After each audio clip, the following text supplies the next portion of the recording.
كل ነገራትና መድሕሪት ገሊፍና ሎሚ ኣብ ቅድሚኻ ደው ክንብል መፂና ኣለና እግዚኣብሔር ኣቦ ንስኻ ኩሉ ዝከኣለካ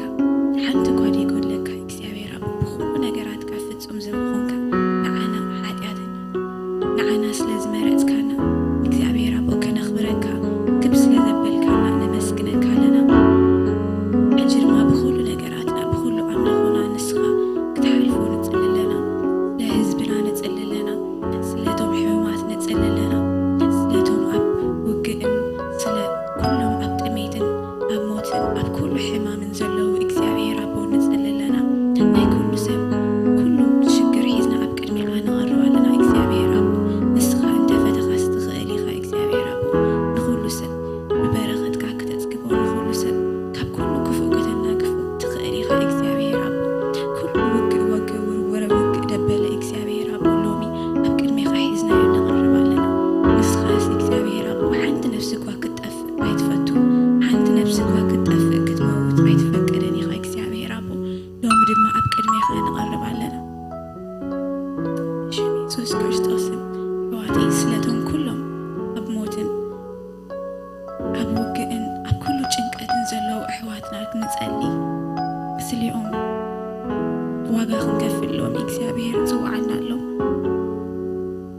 እግዚኣብሔር ብሽም ኢየሱስ ክርስቶስ ኢልና ንፅሊ ኣለና ካብ ሰይጣን ካብ ፀልማት ካብ ኩሉ ክፉእ ደበለ እግዚኣብሔር ኣቦ ነቲ ንስኻ ዝሰራሕካዮ መንግስቲ ነቲ ንስኻ ዘዕበኻዮ ነቲ ንስኻ ዝፈጠርካዮ ሰብ ከጥፍእ ድመፅእ ዘበለ እግዚኣብሔር ኣቦ ሎሚ ግን እቲ ጥፍኣት ኣብ ርእሱ ክኸውን እፅሊ ኣለኹ እግዚኣብሔር ኣቦ ኩሉ ናይ ፀልማት ሓይሊ ዘበለ እግዚኣብሔር ኣቦ ሎሚ ዓንቲ ንሕና ከይንቅስቅስ ንሕና ኣብቲ ንስኻ ዝበልካና ከይንበፅሕ ድሕዘና ደው ዘብለና ዘበለ እግዚኣብሔር ኣቦ ሎሚ ኣሰርናዮ እግዚኣብሔር ኣቦ ከምቲ ቃልካ ዝብል ኣብ ምድሪ ዝኣሰርኩሞ ኣብ ሰማይ እሱሪ ከምቲ ዝብል ቃልካ እግዚኣብሔር ኣቦ ሎሚ ብስምካ በቲ ሓይሊ ዘለዎ ስምካ በቲ ዝሃብካና መሰል በቲ ዝሃብካና ሓይሊ እግዚኣብሔር ኣቦ በቲ ናይ ውልድነት መሰል ኣሰርናዮ ብሽም ኢየሱስ ክርስቶስ ስም ኢልና እግዚኣብሔር ኣቦ ኣሰርናዮ ሎሚ እግዚኣብሔር ኣቦ ካብ ምድሪ ኣጥፋእናዮ ብሽም ኢየሱስ እግዚኣብሔር ኣቦ ንፅሊ ኣለና እግዚኣብሔር ኣቦ መፅሓፍ ቅዱስ እንታይ ይብል ጸሎት ጻድቕ ሰብ ብግብራ ተጽድቕ ብል ተስልጥ ብል እግዚአብሔር ኣቦ ሎሚ እስከ ንጸሊ እግዚአብሔር ኣብ ቅድሚኡስ በቃ ብንጹህ ልቢ ስለ ኣሕዋትና ስለቶም በቃ ኣብ ኩሉ ተሰዲዶም ዘለዉ ስለቲ ኣብ ኩሉ ውግእ ወረ ውግእ ድስማዕ ዘሎ እግዚአብሔር ኣቦስ በቃ ከድሕነና ሓንቲ ነፍሲ እኳ ከይትጠፍእ እግዚአብሔር ኣቦ ሎሚ ንጽሊ ኣለና እዚ ዘመን ዝስ ናይ ውግእ ዘይኮነስ እዚ ዘመን ዝስ ናብ ጎይታ ምምላቲ ክኸውን ዘለዎ ኩሉ ሓጢኣትና ንንስሓሉ ናብ እግዚአብሔር ንምለሰሉ ተመሊስና ህይወት ንዘርኣሉ እምበር ህይወት ነጥፍኣሉ ዘመን ኣይኮነን ብሽም ኢየሱስ ክርስቶስ ንጽሊ ኣለና እግዚአብሔር ኣቦ ካባኻ ዘይኮነ ዘበለ እግዚአብሔር ኣቦ ናይ ሰይጣን ኩሉ ናይ ጸልማት እግዚአብሔር ኣቦ በቃ እቲ ናትካ ኪንግደም ንኸይመጽእ ጽባሕ ንጎስ በቃ ንስኻ ንኸይትመጽእ ዝሕዝ ደበለ እግዚአብሔር ኣቦ ብሽም ኢየሱስ ኣብ ክንዲ ህይወት ዝዘርእ ህይወት ደጥፍእ ዘበለ ውግእ ወረ ውግእ ሞት ዝፈጥር ደበለ እግዚአብሔር ኣቦ ሎሚ ብደምካ ብሽምካ ብሽም ኢየሱስ ክርስቶስ ንኣስሮ ኣለና እግዚአብሔር ኣቦ ጸሎትና ክንሰምዕ ድማ ንልምነካ ኣለና እግዚአብሔር ኣቦ ንስኻስ ዓብይ ኢኻ እግዚአብሔር ኣቦ በቃ ናትካ ግሎሪ ስኒ በቃ ዝወዳደሮስ ዘይብሉ እግዚአብሔር ኣቦ መን ይሞክማኻ ንስኻ ኩሉ ትኽእል እግዚአብሔር ኣቦስ መን መፂነት ናትካ ፍጥረት ደጥፍኦ እግዚአብሔር ኣቦ መን እንታዋይ ስለ ዝኾነ እግዚአብሔር ኣቦ ንስኻ እኮ ዓብይ ኢኻ ንስኻ ድፈጠርካዮ መን ዘጥፍኦ እግዚአብሔር ኣቦ መን ይመሰል ሂብዎ እግዚአብሔር ኣቦ መን ሓይሊ ሂብዎ ብሽም ኢየሱስ ንሕናስ ውሉድ እግዚአብሔር ኢና ከም ውሉድ እግዚአብሔር ድማ ስለ ኣሕዋትና ክንጣበቕ ስለ ኣሕዋትና ክንጽሊ መሰል ኣለና ይግባአና ኢኻ ስለዚ ስለ ኣሕዋትና ንጸሊ እቲ ዓብይ ኣምላኽ እንተፈትዩስ ይኽእል እዩ ኩሉ ነገር ከጸብቆ ኩሉ ነገር ክገብር ዝኽእል እግዚአብሔር ኣቦ ዓብይ እዩ በቃ እቲ ናቱ ክብረት ዘይውዳእ በቃ እዚ ስፈሊጠዮ ኣለኹ ናይ እግዚአብሔር ናይ ኢየሱስ እዚ ስፈሊጠዮ ኣለኹ ክትብል ከለኻስ በቃ ይኸይድ ይቕፅል በቃ ንኢየሱስ እዚ ክብረት በቃ እዚ እቲ ናቱ ግሎሪ ክትብል ከለኻስ ብርሃኑስ ዘይውዳእ በቃ ንሕናስ ኣብ ቅድሚኡስ በቃ ዘይንጠቅም ዘይንረብሕ እኮ ይብል መጽሓፍ ቅዱስ ግን ኣፍቀረና እግዚአብሔር ኣፍቀረና በቃ ንዓና ክሳዕ ዝመውት ህይወቱ ክሳዕ ዝሕልፍ ክንስ ኣፍቀረና በቃ እግዚአብሔር ዓብይ እዩ that's my message today ሰማይ ሰማያት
ተመስገን እግዚአብሔር አቦ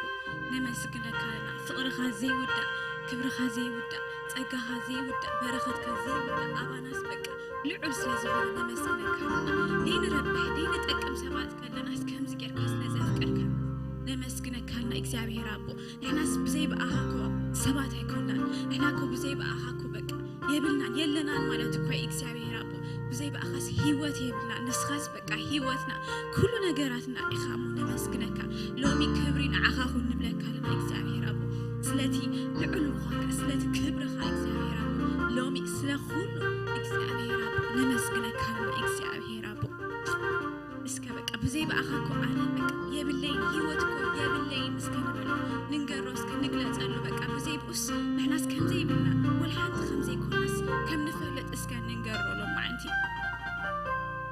ኣነ ብዘይ በኣኻ እንታይ ዶ ኣሎኒ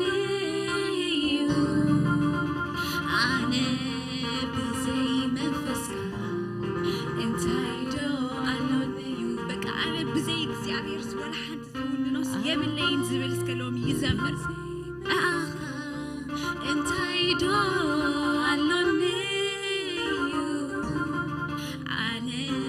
ብዘይ መንፈስካ እንታይ ዶ ኣሎኒ ንስኻ ኢኻ ኩሉ ጽቡቐይ የሱሰይ ኢኻ ሰናይ ዝብሎ ናተይ የሱሰይ ኢኻ ምሉእ ናይ ህይወተይ ንስኻ ኢኻ ኩሉ ጽቡቐይ የሱሰይ ኢኻ ሰናይ ዝብሎ ናተይ የሱሰይ ኢኻ ጽቡቕ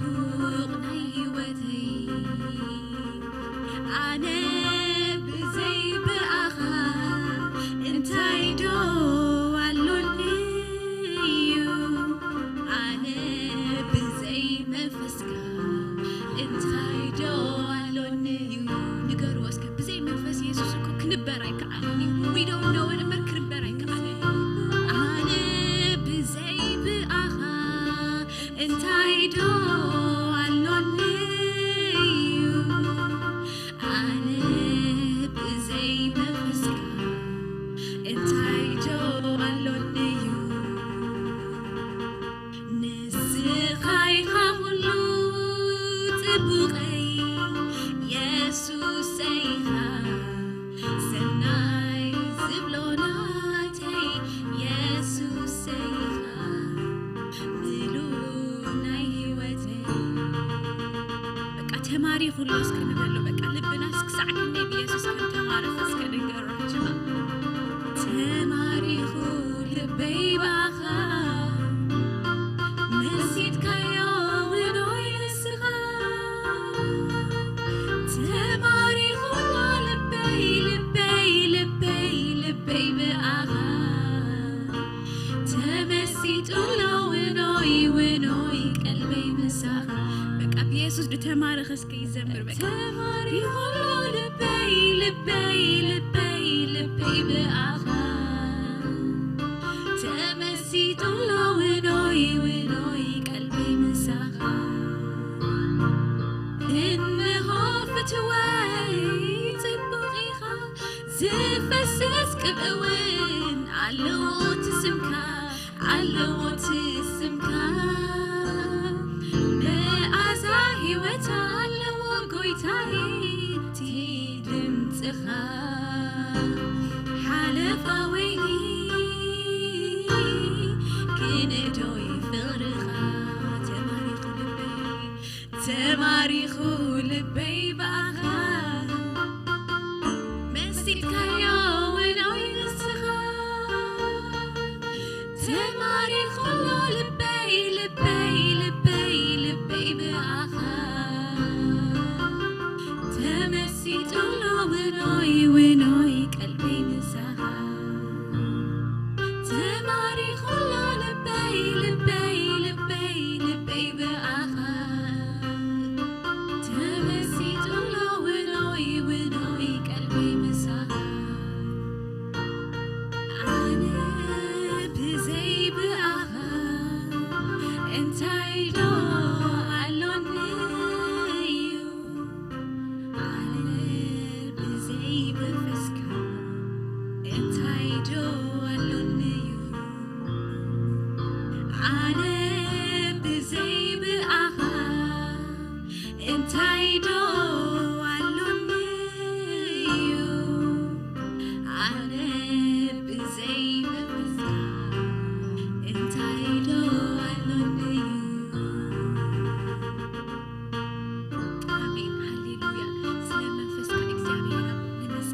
كل زوريا خاص እንዳተ ባዓሰ كل زوريا خفحنا بلا بقى كياس ملء كل زوريا خاص نسخاجن ام منفس املاح بمهلاو كاطرحس بقى سلام تعرف تحقوس كماني ابت ماكل لا ጭንቀት تحقوس نسال زي منفس زس بقى مسانا اباناس يحدر بقى كاباناس كيك هيد زس نصلز لمسكنك كاس لازم منفس كبقى تمسكن እግዚአብሔር አቆስ ከናይ መወዳታ بزي بقى انا አይረብኝ انا بزي بقى خاص بقى ህይወቴ ብለኝ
كبرنا أملاخ يخون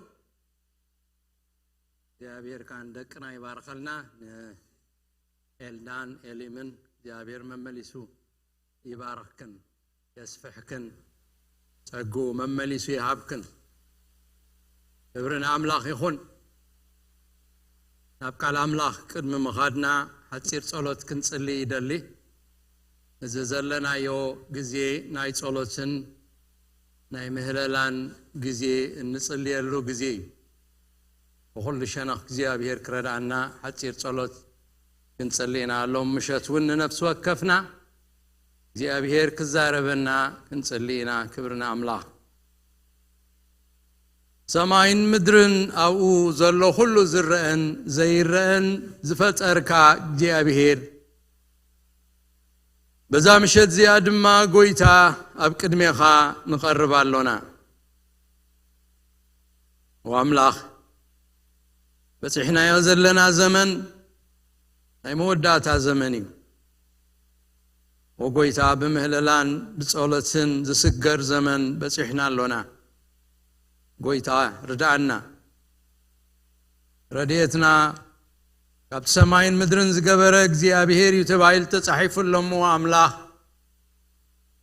ردانا كابخا رديت كمصنا نصللنا كمتي غزي حرسا مسبصح سبيتي التقللو عالم كا تقللو لا غويتا عقلات صبيبوا እግዚአብሔር ትጭነቃላ ካብጻት ንጻት ካብ ሓደ ወሰን ክሳብ ሓደ ወሰን ብሙሉ እግዚአብሔር ዓለም ከመይ ትኸውን ከም ዘላ ብተፈጥራዊ ዲዩ ወይ ሰብ ዝፈጠሮ ዝኸውን ዘሎ ጸገማት እግዚአብሔር መወዳታ ዘይብሉ ጭንቀትን ውግእን ወረውግእን ምንቅጥቃጥ ምድርን ማዕበልን ጽልእን ተፈላለየ ዓይነት ወእግዚአብሔር ዓለም ወሪድዋ ወእግዚአብሔር አምላኽ ትቆሎላ ወእግዚአብሔር ሰብ ክረዳኣ ከም ዘይክእል ተረድዩና ኣሎ ወአምላኽ ንስኻ ኢኻ ክትረዳኣ ትኽእል እሞ ወአምላኽ ሓንቲ ቃል ተዛረብ ነዛ ምድሪ ድማ ፈውሳ እግዚአብሔር ካብዛት ያቶ ዘላ ማዕበል አውጻያ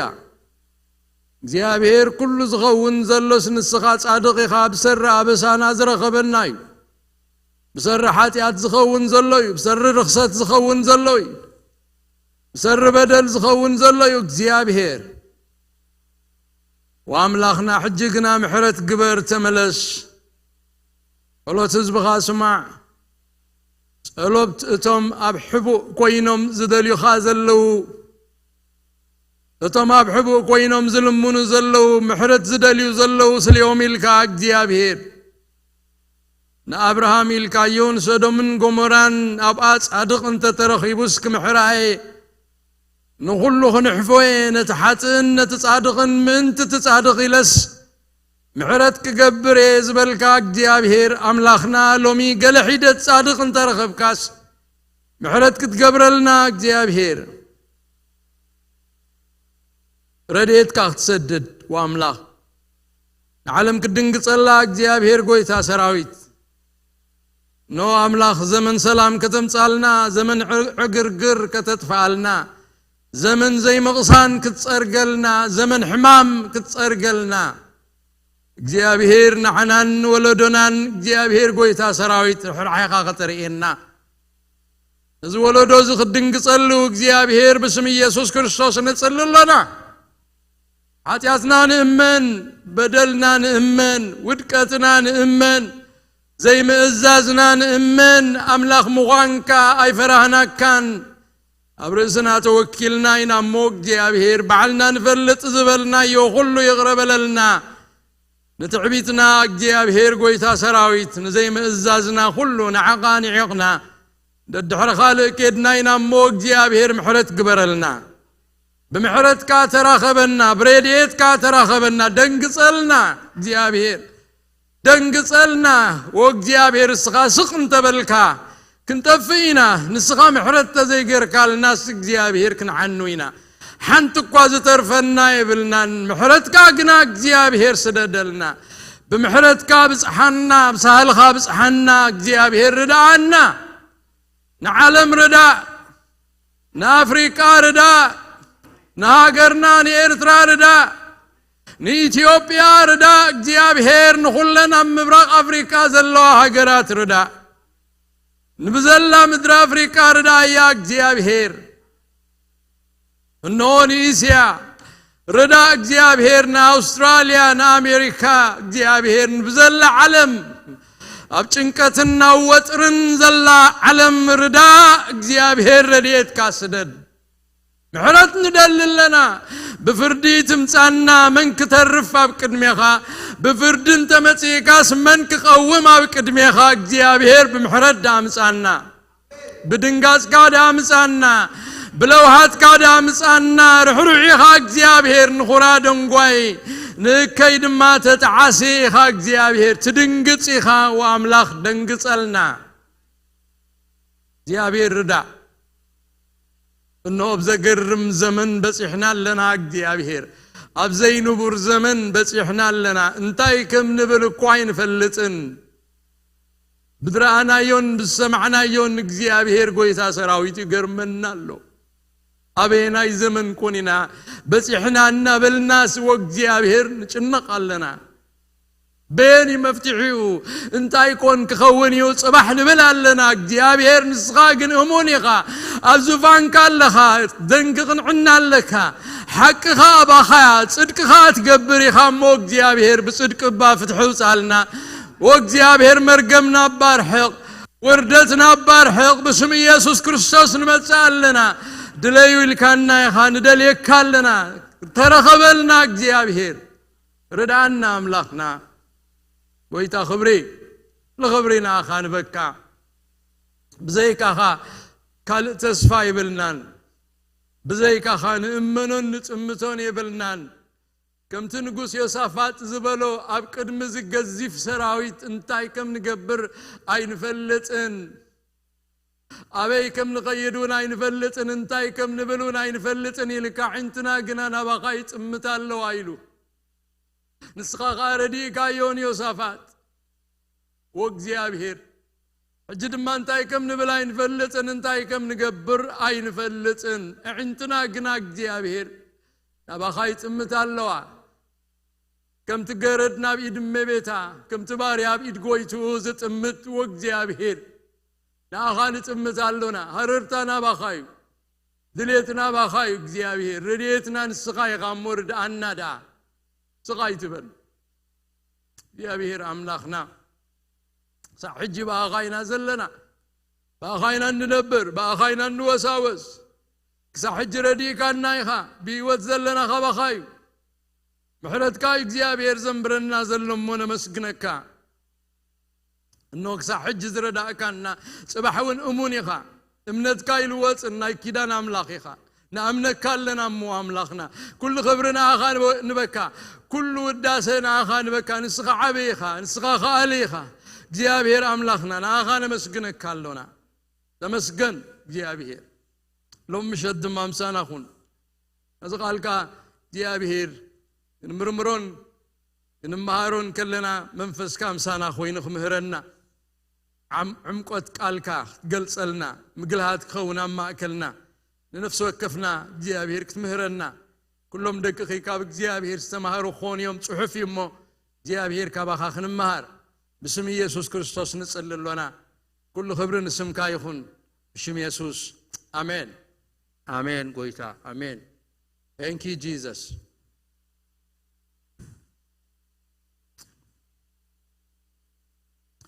قبرنا عملاخ يخون أتي تقطعت علي تمرتنا كنكتسلينا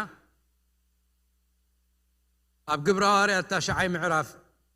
إنا بتحنا زلنا فتنا موداتا لما حالتي كاب تغسر 4 جميرنا تقع تغسي 4 3 زلو كنريو بتزلنا جزي كنريو هنا أقلقلوت هاريا بيتروس عوت أقلقلوت كم زنبرة إنا نرزلنا الجد ما تنتريفن زلوا 3 نتبي أبزح حلفة 3 نتبري إنا لنا الجد ما تريفن زلوا 3 نتبي كنرينينا قدم كنا نتصحف كننبوينا خب تغسر 4 جميرنا كسع موداتا زلو بيتروس كنا نخلتنا وصاي اوصيو تنبركي خوص الله نابتري ساعة قلص إلوخا طابيتا تنسئي بلا أعنتا قح أبلت نبيتروس مسرع أيوتون كوف بلت إيدو زرقي حوها تنسى نتم قدسانن نتن مبلتاتن تسوي عدما هي وكوينا أب قدميهم دواب بلا إذي أب كل يوب يتفلته وزحات كأب قويتا أمنوا نسودما حيالو معالتي مسمعون فحق ورابتي أب يوب تقمته يبلنا كبرنا أملاخ يخون دحالة كم زرعنا يو ناي دور قواس تاريخ إنارينا ناي إراب تبايلا تسوعت سبيتي كمي عينت سب كم زنبرت بحرياتا رينا بحريات ناي دور قواس كمي زمسلت أمانيت كاركتر زلوا اتباهريا برقص ناي كريستنا هيوت تنبر زنبرت نتي متكلات ناي مصحف قدس ت principles كله تأمينا أمانيت كويناس بقدسنا بأجلجلوتا بهيوتا التمسكر الله سبيت خمس نبرت ندخاتات hard worker كم زنبرت تسعر تسرح كم زنبرت ناي دورك أسرينا إذا سبيت زيها نتاي كم زخونت حميمة كم زموتت إنارينا كندزز أكل تمسكرنا تامس أملاخ زلوات صبوغ نجر كلش كنا دنجتنيا زخونة حمام رخيبوا الحمام كان موت زبط حمام كوينو كم زموتت رينا بيتروس أبتزنا برو عدي كله كيدم مسموتت دورقاس تصويعهم كم زمصو إنا أوينا بس إحنا زلنا كابزناي بيتروس نايقل قلوت هيوت زرعنا يتقداماي بيتروس نقوبا اتراي زي كونه نقل سبات زبط صح كم زنا بري تقداماي يقل قلوتو نبزو حزبي أبكالاي معراف سالساي معراف رابعي معراف زرعنا يو أب حمشاين شاد شاينون زرعنا يو أقل قلوت بيتروس نبزو حزبي حجاب معراف تشعات تخنر خلنا قنا أقل قلوت بيتروس نقل سبات إن أنا نزلنا سلز عوت أقل قال زبال نبزح زقلقل نحيدت كا زقلقل أبزح أمون أبحيدت كا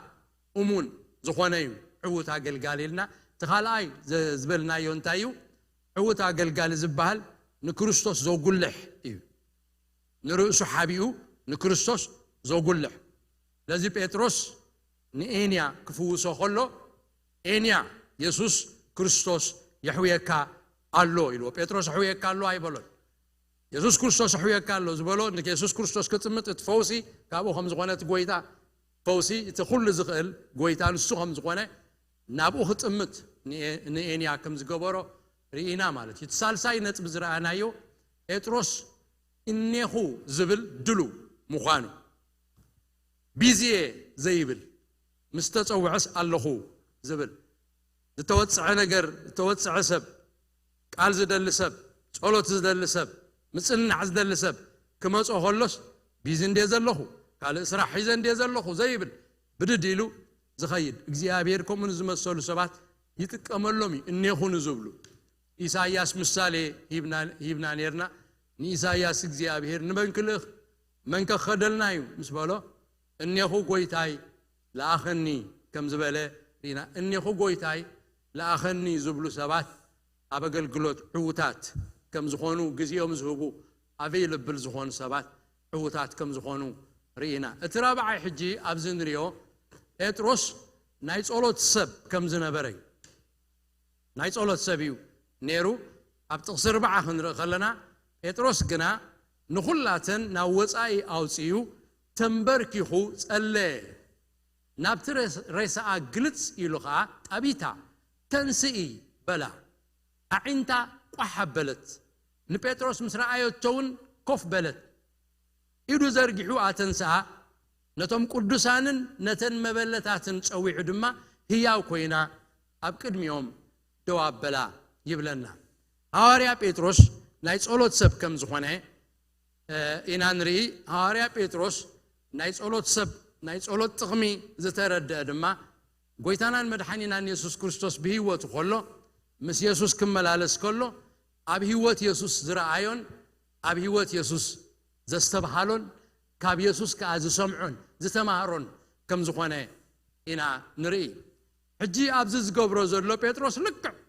كاب قويتانا زتمهرو نجر إزقبر زلو قويتانا المدحانينا يسوس كريستوس نقول إيا إيروس زبحال سبعي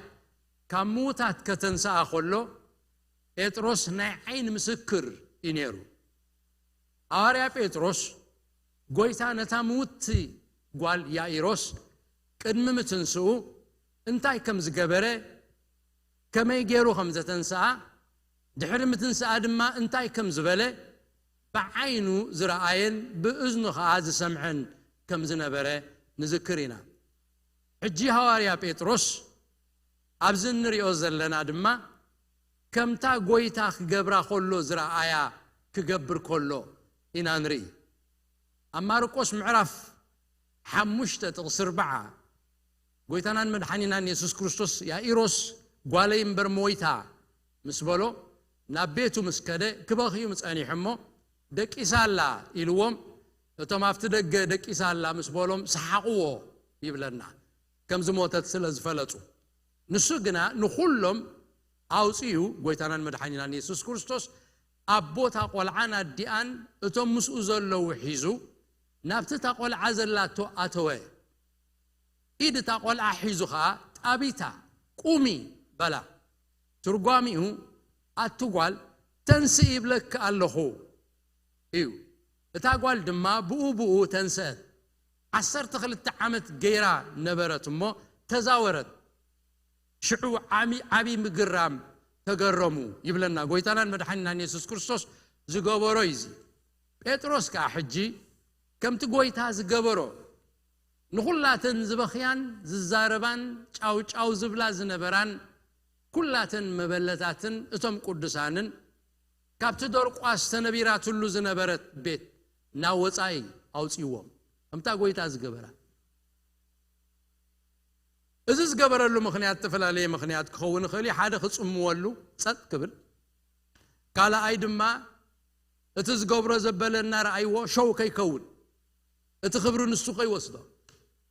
እቲ ክብሪ ጎይታ ምእንቲ ክወስዶ ኢሉ ክኸውን ይኽእል እዩ ግን ከምታ ጎይታ ዝገበራ ክገብር ከሎ ኢና እንሪኦ እቲ ዘገርም ሎሚ ክንሪኦ ደልየ ዘለኹ ብርግጽ ኩላትና ክንነብር ከለና እንታይ ክንከውን ከም ዘለና ቃል ኣምላኽ ይምህረና ንጎይታ ክንስዕብ ከም ዘለና ንጎይታ ክንስል ከም ዘለና ቃል ኣምላኽ ይነግረና ንኣይ ምሰሉ ኢሉ ጎይታ ኣነ ዝበልክዎ ተዛረቡ ኣነ ዝገበርክዎ ግበሩ ኣነ ዝኾንክዎ ኣነ ዘርኣኹኹም ግበሩ እቲ ስታንዳርድ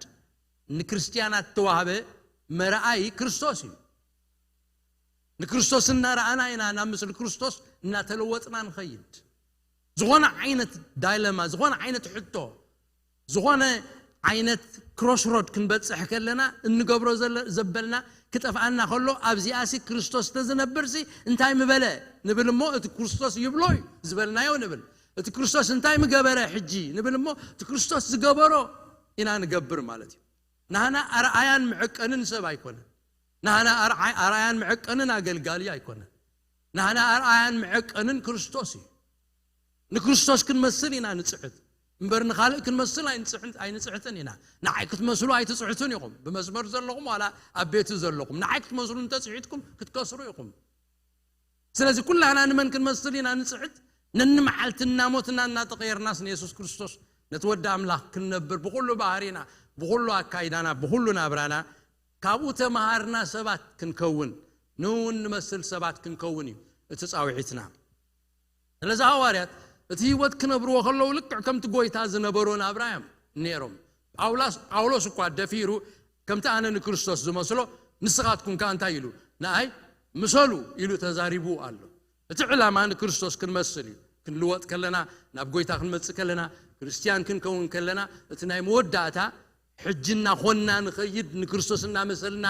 ናብ ጽባሕና ተለወጥና ንኸይድ at the end of the day ክርስቶስ ክግለጽ ከሎ ካብ ሰማይ ፊት ንፊት ምስ ረኣናዮ ንዕኡ ክንመስል ከም እንልወጥ ቃል ኣምላኽ ዝነግረና ኣብ ወንጌል ኣብ መልእኽቲ ዮሃንስ 3 ምዕራፍ ሕጂ እንታይ ከም ንኸውን ኣይተገልጸን ከምታ ዘለዎ ክንሪኦ ኢና ንዕኡ ምስ ረኣናዮ ድማ ንዕኡ ክንመስል ክንልወጥ ኢና ኢሉ ቃል ኣምላኽ ይነግረና ስለዚ at the end of the day ኩላትና ንክርስቶስ ክንመስል ኢና ተጸዊዕና ሕጂ ካብዚኣ ከለና ድማ ብህይወት ክንነብር ከለና ከም ክርስቲያናት ንክርስቶስ እናመሰልናዮ ኢና ንኸይድ ሕጂ ጴጥሮስ ተጸዊዑ ኣብ ዮጴ መጺሎ ዶርቃስ ከዓ ሞይታ ኣትዩ ኸ ኣብቲ ቦታ ነተን መበለታት ኣውፂወን ኣብቲ ቦታ ኣትዩሎ ሕጂ ናይ ጴጥሮስ ታሪክ ስለ ዝረኣና ነዛ ሰበይቲ እዚኣ ነዛ ምውት እዚኣ እውን ጴጥሮስ ሓይሊ ኣምላኽ ኣለዎ ብሓደ ግዜ ከተንስኣ ይኽእል እዩ ኢልና ክንዛረብ ክንሓስብ ንኽእል ኢና ካብቲ ህይወት ጴጥሮስ ምኽንያቱ ቅድም ነዊሕ ዓመታት ሓንካስ ዝነበረ ብሩርን ወርቅን የብለኝ ትዘለኒ ግና በቃ ብስም ኢየሱስ ክርስቶስ ናዝሬታዊ እንታይ ይኩን ተንስእ ኢሉ ተንስእ እዩ ብዙሕ ተኣምራት ገይሩ እዩ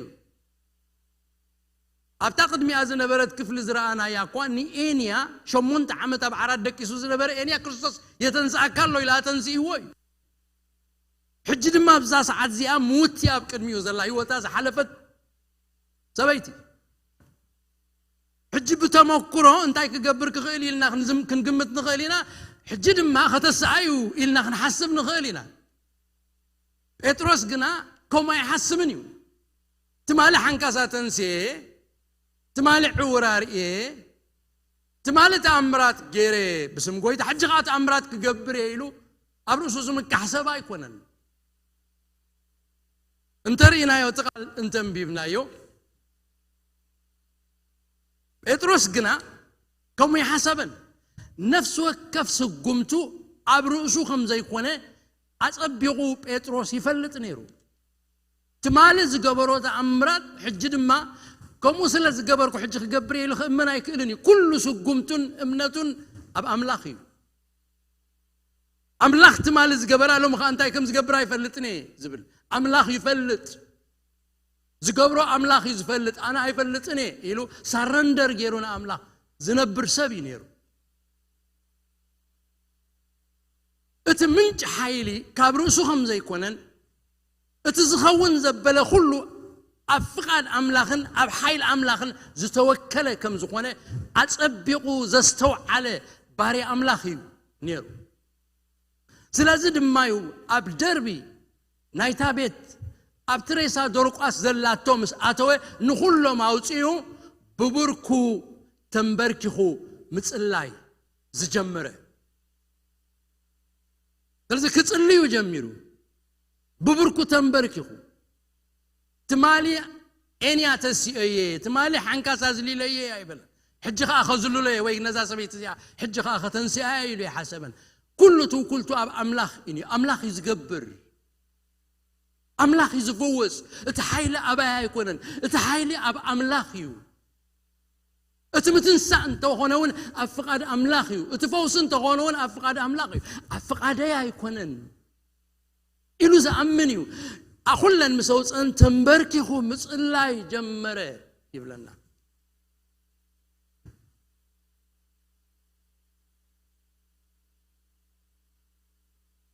أبتغسر بقى بيتروس قنا نخلا تناوصا وصيو تنبركخو صلي يبلنا كابزن مهارو زخونه يكون عينت أقلقلوت يكون هيوت كريستنا عوت زخون بصولت استسنى مزخون تراحي ጸሎት አዝዩ አገዳሲ ከመይሲ ጸሎት አብርእስኻ ዘይኮነ አብ አምላኽ ምውካልካ ዘርኢ ግብሪ ጸሎት ማለት እንታይ ማለት እዩ አነ አይክእልኒ እቲ ኃይል አባይ አይኮነን ጸሎት ማለት ናይ ዓወተይ መሰረት አና ይኮንኩን ምባል እዩ ጸሎት ማለት ምስላጥን ምክንዋንን ከባይ አይኮነን ካብ አምላኽ እዩ ምባል እዩ ጸሎት ማለት ኢትካን አምላኽ መሃብ ይሰረንደር ምግባር አነ አይኮንኩን አነ ኃይሊ ብለይን ዓቅሚ ብለይን ክእለት የብለይን ፍልጠት የብለይን ኢደይን ዓሃብ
እግዚአብሔር ይባርካ ስለዚህ ጸሎት ማለት አብረሰይ አይወከልና ባኻዬ ዝውከል ማለት እዩ ንዘሩባቤል ሕጅ ዘካርያስ እንታይ ይብሎ ብመንፈሰይ እምበር ብኽእለትን ብሓይልን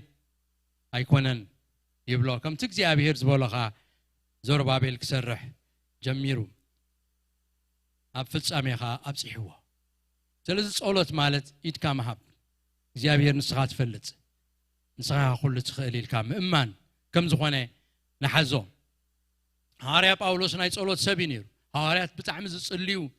ይጽልዩ ከም ዝነበሩ ብእንት ርእሶምን ምእንቲ ተን ዘገልግልዎን ዝነበሩ ማሕበራትን ይጽልዩ ከም ዝነበሩ ኢና ንርኢ ኣብ ኤፌሶን ምዕራፍ 3 ካብ ጥቕሲ 14 እስካዕ 21 ዘሎ ተሪኢና ብፍላይ ጥቕሲ 14 15 ምእንቲ ዝውን ናብቲ ኣብ ሰማይን ኣብ ምድርን ዘሎ ኩሉ ወለዶታት ካብኡ ዝስምዕ ኣቦ ብብርከይ እምብርከኻ ኣለኹ ይብል ብብርኩ ንስኻ ኢኻ ክትገብሮ ትኽእል ንሰባት እውን መንፈሳዊ ክገብሮም ዝኽእል እግዚአብሔር እዩ ንሰባት እውን እቲ ክርስትና ህይወት ክነብርዎ ሓይሊ ዝህቦም እግዚአብሔር እዩ ክጽሊ ከሎ ሐዋርያ ጳውሎስ ኣብቲ ናይ ውሽጢ ሰብኩም ብሓይሉ ምእንቲ ክትብርትዑ እቲ ውሽጢ ሰብካ ዝብርትዑን ብሓይሊ እግዚአብሔር እዩ ብመንፈስ ቅዱስ እዩ እቲ ኣእምሮኻ ዝሕደስውን ብመንፈስ ቅዱስን ብቃል ኣምላኽን እዩ ስለዚህ ብዘይ ሓይሊ ኣምላኽ ሓንቲ ክንገብር ኣይንኽእልን ኢና ብዘይ ሓይሊ ኣምላኽ ክንጸድቕ ኣይንኽእል ብዘይ ሓይሊ ኣምላኽ ክንቅደስ ኣይንኽእል ብዘይ ሓይሊ ኣምላኽ ዕዮ ኣምላኽ ክንገብር ኣይንኽእል ብዘይ ሓይሊ ኣምላኽ ክንፍጽሞን ከነስልጾን እንኽእል ወላ ሓደ ይብልና ስለዚህ ሐዋርያ ጳውሎስ ኩሉ አገልግሎቱ ክገብር ከሎ ብጸሎት ዝተሰነየ አገልግሎት እዩ ነይሩ ስለዚህ ንሰብ ኤፌሶን ኩሉ ኣብ ምዕራፍ 1 እንትርኢናዮ ዓይንቲ ልብኹም በሪሁ ተስፋ ጽዋዓኡ እንታይ ምዃኑ ምእንቲ ክትፈልጡ ኣብቲ ክርስቲ ክብሩ ኣብ ቅዱሳኑ እንታይ ምዃኑ ምእንቲ ክትፈልጡ እጽልየልኩም ኣለኹ ብጸሎት ይነግሮም ይምስክረሎም ተቃል ኣምላኽ ይነግሮም ነይሩ ኣብኡ ግን ኣይውደውን ነይሩ እቲ ምንጋር ጥራይ ስእኹል ከም ዘይኮነ ለውጥ ከም ዘይክእል ኢንፎርሜሽን ጥራይ ኮይኑ ክተርፍ ከም ዝኽእል ኣብ ርእሶም ጥራይ ክተርፍ ከም ዝኽእል ተቃል ይፈልጥ ነይሩ ኣብ ልቦም ከም ዘይወርድ ኣብ መንፈሶም ከም ዘይወርድ ኣምላኽ እንተዘይ ሓጊዝዎም ኣምላኽ እንተዘይ ሓጊዙካ እምሮኻ ጥራይ ብዙሕ ሰፊሕ ሙሉእ ክኸውን ይኽእል እዩ ልብኻ ግን ጥራይ ክኸውን ይኽእል እዩ ስለዚ እግዚአብሔር ብመንፈሱ ረዲእካ ኣብቲ ውሽጢ እንተደይ በፂሕካ ነቲ ቃሉ ክትነብር ነቲ ቃሉ ክትመስል እንተዘይረዲእካ ብመንፈሱ ኩሉ ጉያኻ ኮንቲ እዩ ስለዚህ ጳውሎስ ኣብ ቀዳማይ ምዕራፍ ዓይንቲ ልቦም ክኽፈት ሬቨሌሽን ክረኽቡ ምግላጽ ተቃሉ ክረኽቡ ብርሃን ቃሉ ክረኽቡ ንጎይታ ክርእይዎ ኢንካውንተር ምስ ጎይታ ክህልዎም ፍጹም ለውጥ ክልወጡ ጸሊሎም ኣብ ሳልሳይ ምዕራፍ ካ እንደገና ኣብ ትቅድም ኩሉ ዝኽእል ኩሉ ካብ ዝወፀ እግዚአብሔር ብብርከይ እምብርከኻ ኣለኹ ኢሉ ምእንትቶም ሰብ ኤፌሶን እንታይ ክኾኑ ብውሽጢ ሰቦም ምእንቲ ክብርትዑ ብሓይሉ ምእንቲ ክብርትዑ ምእንቲ ክቅደሱን ኣምላኽ ኢየሱስ ክርስቶስ ኣብ ልቦም ምእንቲ ክሰኣል ሱር ዝሰደደ ዓይነት ኮይኑ ኣብ ውሽጦም ከኣቱ ተወቕረ ዓይነት ከምዚ ወቂርካ ተውፅኦ ሓደ ዓይነት ስእሊ ኢየሱስ ክርስቶስ ከ ኣብ ህይወቶም ዝተወቕረ ተወቀፀ ኣብቲ ህይወቶም ተዋሃደ ክኸውን ክጽልየሎም ከሎ ኢና ንርኢ ኣብ ፍቅሪ ሱር ክሰዱ ክሰፍሑ ብጎይታ ክጽልየሎም ከሎ ንርኢ ብሓይሉ ጥራይ ከም ዘይገብሮ ጳውሎስ ይፈልጥ ነይሩ ርሱ ኣብ ትሕቲ ጎይታ እናምፀ ምንም ክገብር ኣይክእልን እየ ዝኾነ ይኹን ተገበርኩስ ንስኻ እንተዘይ ኣቲኻዮ ንስኻ እንተዘይ ስሊጥካዮ ኣነ ክውዶ ኣይክእልን እየ ርሱ ንኣምላኽ ዝህብ ኢዱ ኣብ ኣምላኽ ዘልዕል እዩ ነይሩ ስለዚ ሐዋርያ ጴጥሮስ ድማ ልክዕ ከምኡ ኣድላይነትን ጥቕሚ ጸሎትን እንታይ ከም ዝኾነ ካብ ጎይታ ቀዲሙ ተማሂርዎ እዩ 3 ዓመትን ፈረቓን ምስ ጎይታናን መድሓኒናን ኢየሱስ ክርስቶስ ክመላለስ ከሎ ጎይታ ከመይ ከም ዝጸለየ እንታይ ኢሉ ከም ዝጸለየን ይርእን ይሰምዕን ነይሩ ጴጥሮስ ኢየሱስ ክርስቶስ ኩሉ ግዜ ይጸልይ ነይሩ ኩሉ ግዜ ኣብ ወንጌል ማቴዎስ ምዕራፍ 14 ትርኢና ጎይታ ባዕሉ ኣብ ጥቕሲ 23 ነቶም ሰብ ኣሰናቢቱ ከዓ ክጽልይ ናብ ብሕት ዝበለ ኸረን ደየበ ይብል ኩሉ ግዜ ናይ ጽሙና ግዜ ይገብር ነይሩ ጎይታ ባዕሉ ኢየሱስ ነትዕዮ ከዓይ ቀትሪ ክውዕል ስለይቲ ምሰቡኡ ክዛረብ ይሓድር ነይሩ ፍቃድ ኣምላኽ ክፈልጥ ክጽልይ ይሓድር ነይሩ ሓይሊ ኣምላኽ ክለብስ ክጽልይ ይሓድር ነይሩ ኣብ ሉቃስ ምዕራፍ 6 እንተርኢና ጎይታናን መድኃኒናን ኢየሱስ ክርስቶስ ኮነ ድማ በትወር ሓቲ ክጽሊ ናብ ከረን ደየበ ለይቲ ብምልእታ ብጸሎት ናብ ኣምላኽ ነቂሑ ሓደረ ሙሉ ለይቲ ክጽሊ ንኢየሱስ ክርስቶስ ይርዮ ነይሩ ጴጥሮስ ፍልይ ኢሉ ክጽሊ ይርዮ ነይሩ ኣብ ከረን ደይቡ ሙሉ ለይቲ ክጽሊ ይርዮ ነይሩ ጥቕሚ ጸሎት ኣብኡ ተማሂርዎ ጴጥሮስ ሓይሊ ጸሎት ኣብኡ ተማሂርዎ بزي صلوت قال خجبر كم زي البيتروس زراعي أبي يسوع كريستوس يو. تقويتان تسبن أملاخن زقونا يسوع كريستوس مثل الله كابدليوس أنا خدع. نسو حيل قبلن فقد أملاخ كفلتن مثل الله كابدليو ودام أملاخ يسوع كريستوس أنا قدا معرخن دي. قص إجزاء كدلن فقادو كدلن كتصلن. نايت أولاد هيوت كله أنا نسمع حرخن ده زي الليني زي تصليو سبات أبدهم هيوت يوم زنوبرو زي تصليو سبات أبعصوا وأبسألمات كم زنوبرو يوم فقاد أملاخ هيفولتون يوم زي تصليو سبات كبات أملاخ اللهم زي تصليو سبات منفس أملاخ اللهم زي تصليو سبات فقاد أملاخ يقلص اللهم زي تصليو سبات سمايات يخفت اللهم زي تصليو سبات منفس قدوس أبقوم يعزز قويتنا يسوع كريستوس كزارب كله نسخاتكم سي كفاءات كنسخهم ندقهم تبقهم هاب كفلتكم من يخابخاتكم سو لادو باني هابني انجرا هابني الوس ابن زهبو وعسى هابني الوس تمن زهبو نسخاتكم كفاءات كنسخهم تبق مقبار ندقهم كفلتكم اتي ناي سمايا بخم قدان اتم زلمنو كندي ابزحو منفسو زهيبهم بزح منفس اباخا بزح صقا اباخا بزح قبات أباخا بزح برقات أباخا نايك زيابهر متنكف أباخا كخون انت خوينو أبحلفين يقطعتو قصك زيابهر كدلي يقبع سلازي هواريا بيتروس كاب يسوس كريستوس يتماهروا سلازي بيتروس كم تخاب قويتا زتماهرو زيبات خنايت صلوت هيوات ينيروا أب يوب يم سمعون فحق قربت قمت كلوكوا أب كتس علي صومن صلوتن كم زنبرينا نستبهل بتي أبصمن صلوتن زنبرلو جزيد ما كاب قويتا نمدحان بيت كرنيليوس زخون رأي تقبله أبصلوت تمسته يبلنا معرف عسر تقنرينا أما مو خصلي لو بالعل ديابة أبتدر بمس ديابة خصلي مس جمرقة تمسته مستمسته ما رأي خمس رأي نمدحان هزاب زخون رأي كم رأي بيتروس نري كتصلي خلوا يترأي رخيبوه سلازي صلوت أبهيوت أماني اتقندن أدلاين زخونه تأمينو دماغ فتسمو زلو نجار كم زخونه نقلبلو سلازي صلوت أقداسي صلوت نكريستيان هيوتي صلوت نمنفساو معباي زتأكم نجاري منفساو معباي بصلوت يركبي بصلوت من نقق حزمت بصلوت حمومات زفوسو بصلوت كبير نجارات زفتح بصلوت يا مدر تفوس إذا بسمعي تسمي هزبي تحت انت بلا قص أي وانت دلا كاب كفوق ما قدو انت تملسه أنا خاخ سمعي مدرو خاخ فوسه يبلك عليك سيابيه بصلوت يفوس زمت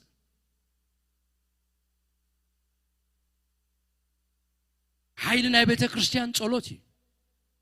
حيلنا يا أمنت صلوتي أسوار وقي يبلنان بقالاتنا بخلت زربانا ناين إمننينا حيلنا أبو يكونن حيلنا بحلفنيو حيلنا بصلوتي هذا جزء والله أنا نفلت أنا خوني لي حسب نفع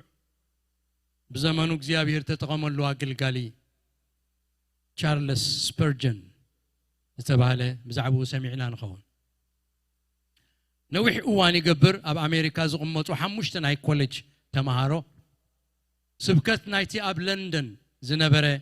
ኣዝዩ ፍሉጥ ሰባኺ ቻርልስ ስፐርጀን ዝተባለ ሰብኣይ ክሰምዑ ካብ ኣሜሪካ ናብ ዓዲ እንግሊዝ ተጓዕዙ ኣብ ለንደን ምስ በጽሑ دما نصبحيتو عنجيوم أبت سبرجن سب كل بيت كريستيان كدو جنات معصو خيت خفته أقدموا ما أوصل زبصحو أب أفدق جنايت بيت كريستيان كوفي لهم يتصبي نبرو ندا تصبي خلو دما حدا سبأي مفتح ناي معصو زحزة مصمو سلام بولم نساتهم دما ممصي مغنيات نتسبأي جلسولو قالوا خن سمع قصو خن ريو بو خن بارخ كمز مسألة سبأي يلن كزارب كله أملاح كم زارب يزتعم بقولوا تمسكر لي تشارلز سبيرجن كنا خنريو نخلينا تاريخه زقرم سبعي نعوه نسمعه إلا هنا مسينا بلوى السود ما مفتحو أو سيونة معصو نايت هنسان دا خفته كم زبلهم نايت هنسا موعي مدجا كثري ولا تدليو بلهم the heating apparatus نايزي هنساسي كثري ولا تدليو بلهم نساتهم دما زمصهم غداي نسكوان تزيكونه حراي بمبال مسؤ كخدو تسمامعو الناس عبوه نتحتي قصو ناوسودم دما ناب روح بوتا ابتنصا كدو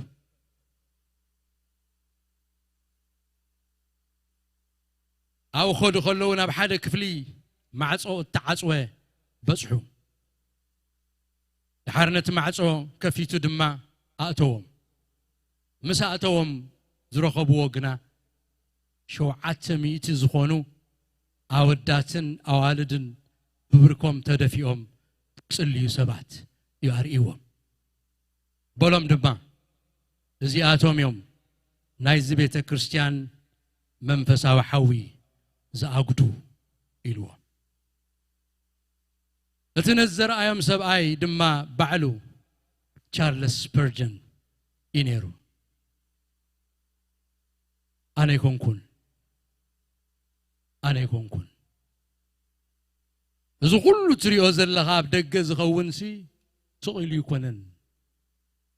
شو عتمي تسبات ببركم تدفيهم أبتا محبر زليو كم سنفرو نكيرو سلازي مسرت منفسا وعوت نايزخون يكون عينة منستري صلاتي زصلي حيل أملاخيري زصلي فقاد أملاخي فلت زصلي فوس أملاخي ركب زصلي بمنفس عبي زصلي كبر أملاخيري قال أملاخ كم زيب لنا سلا زي لمنكم يبلكم سلا زي لمنكم أبياكم معرف 4 سلا زي لمنكم يبلكم ويتنا المدحنا يسوع كريستوس كأمرنا كله زلمنا كله يقبل زدلي دما يركب مع توقع حقوح نزبله يخفتوا لي أما لمنو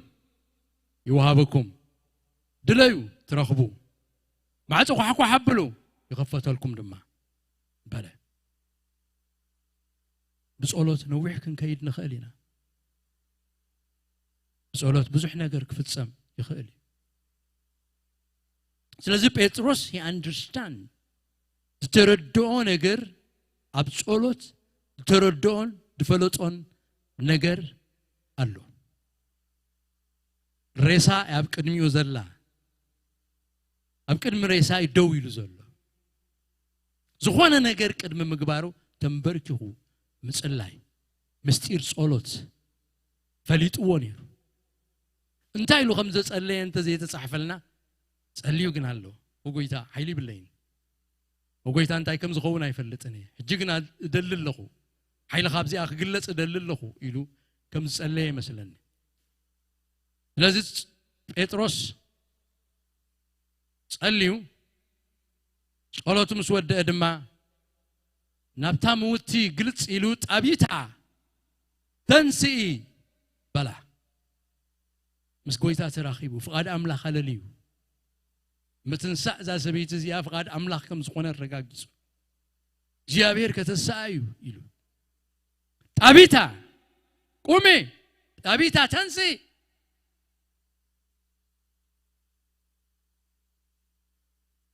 ምናልባት ከይጸለይ ኢሉ ተዝኸውን ኣይምኾነ ንኸው ጸልዩን ትውኩልቱ ኣብ ኣምላኽ ገይሩን ተደጊፉን ኣምላኽን ይገርዎ ኣሰበይት ኻሰንስያ እዚ ምስ በለ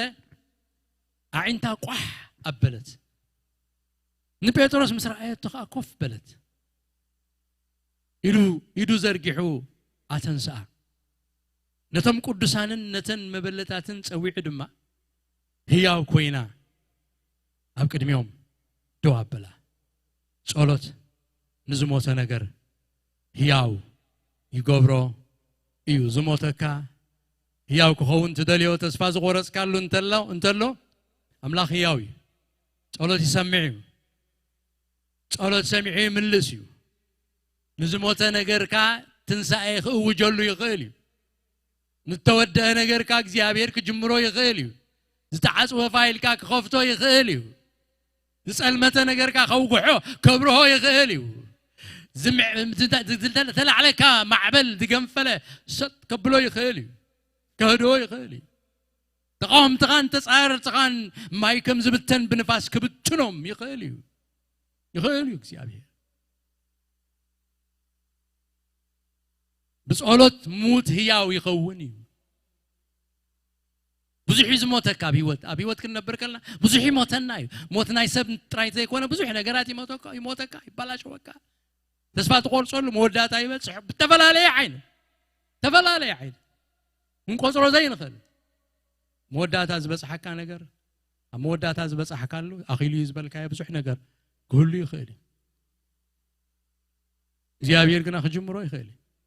نزموته هيوت كزر قالو يخالي أبيتا قومي بدت عينها تخفيتو تنفاسها تمليسو أب نبور متى ريستور كيروا تحديثا قال إذا نبر حمامات قلت نموت زبص حمامون شعون تاي قويني تقرشو تافيو حداش فترة يا قوينا كبرنا أملاخ يقول زيابير زدنق نجار زقبر أملاخ ጸሎት ሰሚዑ ዝምልስ أملاخ እቶም ቅዱሳን ናይ ዮጴ ነዛዝዮም ዘፍቅርዋ ዶርቋስ ሓብቶም ተንሲኣ ምስ ረኣይዋስ ከመይ ዝበለ ሓጎስ ኮን ተሓጒሶም ይኾኑ እግዚአብሔር በሓጎስ ህዝቡ ዝሕጎስ أملاخ እግዚአብሔር ንምኽያትካ ናብ ሰሓቕ ዝቕይር أملاخ እግዚአብሔር መዝሙር ዝህብ ብምሸት መዝሙር ይህብ በጸልማት ጊዜ መዝሙር ይበካ በማዕበል ጊዜ እኮ መዝሙር ዝህብ أملاخ ምስጋና ብከን አፍሪካ ዘንብር أملاخ ኩነታት ዝቕይር أملاخ ኢማጂን ዞም ሰባት ዚኣቶም ሞይታስ ቀቢጾም ክበኽዮም ጸኒሖም ሕጂ ግን ኮምፕሊትሊ አትሞስፌር እንታይ ኮይኑ ኮምፕሊትሊ ተቀይሩ ኩሉ ተዘርዚሩ እኳ እንተ ዘይተጻሕፈስ እልልታን ሰሓቕን نع حقيف كام سعمن تفلالي نجر كم زخونة أبتابيت كريستيان نايوبي كن دحلفه كن مهارك لنا أبيوبي زي تحسب دنجتين يحزن أبتابيت كريستيان كم زمسين أرينا زي حسبوا دحنس أني عمسي جناب دارك أسيوب بك زي حسبوا دنجت حدا قاود يقوم أب حزن أتيوم እግዚአብሔር ግን نحزن نفس حق كم زلوات أنره كل خاز فتح كلين فولترينا كلي نحزن كداني كل خاي فتح نحزن كدان كاي قنطت حمو خشت زنسنس كايو برزقاني حزن ينقف أب كندو زيتي إلى خيكا زيت قبيو شاين كم تقبر كم تنصبارق يقبرك كاك كم تنصبارق أبريخ بوتا يوصاكا زيابير أموني سلازنا زا محبر زيا محبر نايوبي خا زيابير ጸሎት ጴጥሮስ ሰሚዑ ምላሽ ብምሃብ ለውጥ ከምጽእ ከሎ በረኸት ከምጽእ ከሎ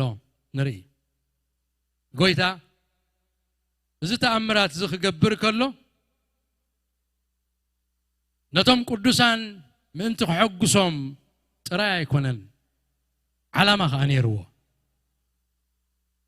ዓላማ ከም ዝነበሮ ጎይታ ንጣቢታ ከተንስኣ ከሎ أبتز قصل دلو تقصي تقصر بعن كلتن مسكدنا زجرم نجر كم زخنة نري علامة أملاك نسي أنت علامة أملاك تأمرات كجبر كله كل جزء بعلامة يزجبر سبق واز دخنا نجر جبر كله بعلامة يزجبر جزء كل نجر كجبر كله بعلامة يزجبر بمدب يزجبر أبت تقصر بعن كلتن مسكدنا أنتي كم زخنة خنا جرنا كله إزي أب كلا يوبي تفلته بزحات كأ بقويتها أمنو الفاينل نايجزي أبير علامة سبات كدحني سباتنا بقويتها خملوسي سلازي أقل قلت إتروس أبزخ نريو خلنا بسولو تسنى سلاز نبره أملاك كامسو سلاز نبره إتا أقل قلت وابت حمشاينت بنريو فرز اللوو أقل قلت بزح فرز فري أقل قلت كم زنبره إنا نري علامات أمرات أملاك جبر كله ثلاثة نجارات اللو تأمرات جبر كله زغونة تأمرات كتريو كلهم تأمرات مستجبرة دحريو انتاي مخانو نمنتايو تجيرو مرميرنا خنفلتهم زلونا نجارات اللو قدامي تأمرات زجبر وانجيل من تخنقري بس تأمرات زسي حاتياتنياتات ناب أملاخ يملسو اللودو بس تأمرات زين قويتا خفلت وزمسو سبات اللودو سلازيك قدامي علامات أمرات انتايو سبات كريستوس منتي كقبلوا لبهم منتي كخفت نوانجيل منتي خززو يتأمرات زجبر إخزيابير سقيلو تأمرات هاي جبرنيو أب جبر هاريات زلوا تأمرات حدا بحدا لنا نرأيهم تأمرات مستجبرة بزحات سباتنا بقويتها تملسو أب كله أبيت ما صرت زحلو زنبرة حلا وأسرات أب فيليبي أسر بيت عنك أتكيتو موقح أسرات انتاي كوين وديقو بزحت أمرات كوين سبعي كاسم بيدو هادي مومي مسراتي له سيفو سيونتا قبر حسيبو رأسو قتل حسيب آيتت فرزقا كلها نابزي عينا زهادة ميلن إلومو أمو قويتا مبرها تهابوني كدحنسي انتاي كقبر اتمن كتكات مدرن مفتح معكم موقع بيت ما سرتنسي نمان ينتهلكم نازو حلا أسراتي لبو خفت أمو قويتا قبل سلازي كل جزء تأمرات كجبر كله بدعريو زدحنو سبات كله اللوم كبحات عدم زنسحو سبات كله اللوم قويتاين أملاقين نسخا قويتاي خايلهم زقبلوا سبات كله اللوم كم زي جبرن بعرقين التأمرات تابحتو قالت له نقويتا زي إيه تأمرات ناب قويتا زي مساكا تأمرات منهم تقمي بله تغالاي كا ناي تأمرات تقمي أتم حواريات بحكي لأخات أملاخ مخانم مسكري بيد حدا أقل قالي تأمرات كجبر كله قدامي وانجل من تصفي كلاي كأتأقل قالي أملاخ مسوخم زخونه أملاخ كم زلا أخو مرقاقسي إذا أملاخ أبو خم زلا الأملاخ كنقرنا كله أتم نساتهم دما أتم حواريات وتيهم أب كله سبخو قويتام ساتاتهم يقبر نتقالون بز سعب تأمرات يصنعو نبرة يبلنا إخزيابير مسخا خمزقونه أملاح كمزلا أخكاس نتزبل كايوخا بتأمرات جيرون تاي قبره يصنعو لوخ أملاح مقانكا يرقا قتسلكا ناي موسى تاريخ كنرى نخلينا نسخا خمزلا أخكان نسخا ما يجيرهم كأمنوني لوا من ليوخا كأملاح غايلا أخكان تبولن تاي بتأمرات هاريوم تتأمرات أنا خمز الأخوة مسكر كخونيو ترى تأمرات أتأجل قالي كاب أملاك كم زغنة ياري إتسال سايد ما تأمرات زجبرك زي أبير العلاق مسب زغنة تأمرات العلاق مسب إنستانتيو قلت فيه ملو كأي تأمرات سلازي قلت فيه ملو أنت لزغنة عق مسب جميتو أمرس بغمزي أقوى وينا إلو خلى جاجباي كيلني سلازي مويتان يرى دوركاس تنسيا كم زغينيو كنينايو مدانيتيو مرفيو قال ملا كتب لا يدخلني خمال there is no way سلازي تأمرات النبلغة ካልኩሌት ጌርና ክንበጽሖ ዘይንክእል ኣእምሮ ሰብ ክበጽሖ ዘይክእል ተኣምራት ዝበሃል ማለት ሓንካስ ፓራላይዝ ነይሩ 40 ዓመት ተሲቡ እግሩ ከይተሪኻዮ there is no way ካል ክገብሮ ዘይክእል ሞይቱ ዝነበረ ኣካላቱ ክድዕምስ እንድሕሪኻ ስለዚህ ተኣምራት ቅጽበታውን ሙሉእን እዩ ስለዚህ ሳልሳይ ናይ ተኣምራት እግዚአብሔር ተኣምራት ገብር ከሎ ዕላማውን እንታይ እንተልና ኣምላኽ ስሙ ምእንቲ ክኸብር እግዚአብሔር ምን ተኸብር እግዚአብሔር ኣብ ከነንብብ ከልና በወንጌላት ጎይታ ብዝገበሮ ስም እግዚአብሔር ከም ተመስገነ በተተኣምራት ካና ኣምላኽ እንታይ ገበርዎ ንብል ኣመስገንዎ ንኣምላኽ ሰባት ከመስግኑ እግዚአብሔር ስማከልና ዓብ ግብሪ ገይሩ ኢሎም ንኣምላኽ ክብሪ ይህቦ ክብሪ ንስምካ ይብሉ ከመስግኑ ይጅምር ሰለስተ ዕላማ ከም ዘለዎ ነቕርበሉ ከምቲ ብምሕዋይ ኤንያ ኣብ ከተማታት ልዳን ሳሮንን ንብዙሓት ሰባት ንምምላስን ንምድሓንን ዝኾነ ሕጂ ድማ ኣብ ከተማ ዮጴ ዶርቋስ ካብ ሞት ብምትንሳኣ ብዙሓት ናብ ጎይታ ከም ተመልሱ ብጎይታ ከም ዝኣመኑ ከም ዝድሓኑ ቃል ኣምላኽ ይነግረና ኣሎ ስለዚ ኣገልግሎት ጴጥሮስ ፍረዝመልኦ ኣገልግሎት ንብዙሓት ምድሓን ዝኸውን ኣገልግሎት ንብዙሓት ንህይወት ዝኸውን ኣገልግሎት ዕውት ኣገልግሎት ጎይታ ዘለዎ ኣገልግሎት ከም ዝነበረ ንዕዘብ በአገልግሎት ሐዋርያት ጴጥሮስ በአሽሓት ዝቁጸሩ ሰባት እዮም ናብ መንግስት አምላኽ ተጸምቢሮም ጽባሕካ ክንሪዮም ኢና መንግስት አምላኽ ምስከድና ጴጥሮስ ናብ ጎይታ ዘምጾም ቁጽር ዘይብሎም አሽሓት ሰባት ክንሪኢና ነፍስ ወከፍናውን ክንደይ ሰባት ከም ዘምጻና ኣይንፈልጥ ናብ ሰማይ ብዙሕ ሰርፕራይዝ ኣሎ ክንደይ ሰባት ከም ዝተንከፍካ ይትፈልጥን ኢኻ ኣብ ፑልፒት ወጪካ እንተ ዘይሰበኽካ ካልእ ብትገብሮ እግዚአብሔር ብዝረዳእካ ብዝገበርካ ብዘይፍለጠካ ጽባሕ ግን ኣኽሊልካ ኮይኖም እግዚአብሔር ክበካ ምስራኻ ኣነ ዳ እዚ ገብር ከም ዝነበርኩ ዘይፈለጥኩ ብዙሕ ሰርፕራይዝ ኣሎ ብዙሕ ሰርፕራይዝ ለዚ ጴጥሮስ ዝገበሮ ኣብ ሰማይ ክንሪኦ ከለና ክንሕጎስ ኢና ለዚ ኣገልግሎት ጴጥሮስ ብዙሕ ፍረ ዘፍረ ዕውት ኣገልጋሊ ከም ዝነበረ ኢና ንርኢ ከምኡ ድማ ሕጂ ኣብ ዘመን ዝኻ ክህልው ከም ዝኽእሉ ንጎይታ ዘኽብሩ ዕውታት ኣገልገልቲ ከምቲ ኣብ ህይወት ጴጥሮስ ዝረኣናዮ ህይወት ዘለዎም ብሑታት ዝኾኑ ጸሎት ዘፍቅሩ ዝበጽሑ ዝግደሱ ሰባት እግዚአብሔር ይጥቀመሎም ኣቬይለብል ዝኾኑ እንየኹ ዝብሉ እግዚአብሔር ይጥቀመሎም እዩ እግዚአብሔር ይዓዩ ክብርና አምላኽ ይኹን እታ ናይ መወዳእታ ናይ ዕውት ኣገልጋሊ ባህሪ ቁጥሪ 6 ኣብ ዝመጽእ ክንሪኣ ኢና ንሳ ድማ ካብ ባህሪ ምፍልላይ ጴጥሮስ ነፃ ከም ዝኾነ ካብ ፕሬጁዲስ ካብ ሌላን ጉሌላን መንፈስ ቅዱስ ሓራዝ ገበሮ ሰብ ከም ዝነበረ ከዓ ክንሪኢ ኢና ክብርና አምላኽ ይኹን ንሕጂ ኣብ ዝኽንወዲና ኩላህና ኣብ ዘለና ኮይንና ሓፂር ጸሎት ክንገብር ኢና ንኣምላኽና ከነመስግኖ ኢና እግዚአብሔር አምላኽና ኣዚና ነኽብረካን ነመስግነካን ኣሎና ወጎይታ ተዛሪብካና ኣለኻ ቃል ሂብካና ኣለኻ ንቓልካ መንፈስና ኣብ ውሽጥና ክንስውሮ ኣብ ልብና ክንስውሮ ርዳኣና ብእምነት ምሳና ክሓብር ርዳኣና